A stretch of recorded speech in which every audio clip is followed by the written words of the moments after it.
Clar, tot parteix perquè hi ha una protagonista en l'obra, que és Cordèlia, que de fet apareix només a la primera escena i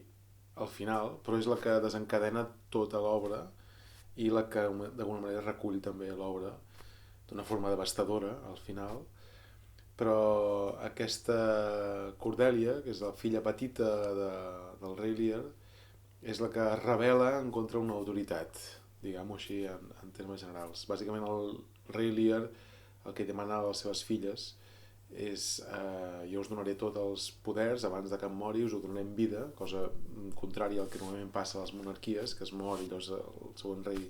ho agafa,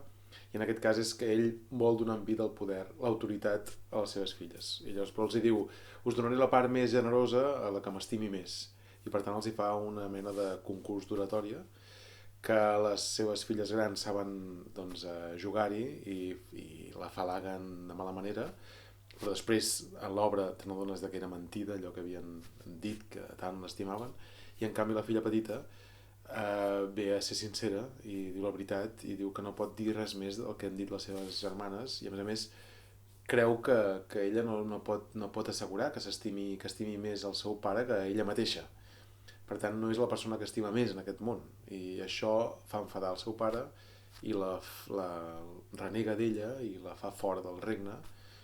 I en l'obra de Shakespeare no apareix fins al final, que apareix per salvar el seu pare i el regne, però l'acaben matant. De fet, acaben fent veure que s'ha suïcidat. I aquí apareix també una idea del suïcidi. I ell acaba morint d'amor, justament d'amor, perquè mor de pena per aquest amor d'aquesta filla que tant l'havia estimat però en canvi havia detestat la seva sinceritat. I llavors jo agafo aquesta filla petita en l'adolescència, que també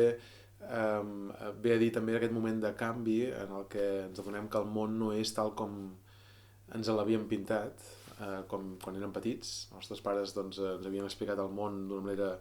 còmoda i segura i intentant-nos protegir dels mals de fora i també d'aquestes mentides que hi poden haver, i ella aquí se n'adona també que el món és una mentida més o menys, no? I jo crec que a l'adolescència ens passa una mica això, que de sobte ens adonem que allò que ens havien explicat no era del tot real i comencem a dubtar i a no confiar tant en els nostres pares, a adonar-nos que tenen les seves debilitats i que no són tan perfectes com ens imaginàvem, no és el pilar de la nostra vida, i comencem a buscar aquest pilar a fora. I aquesta búsqueda cap a fora doncs, és el que crec que també s'explica una mica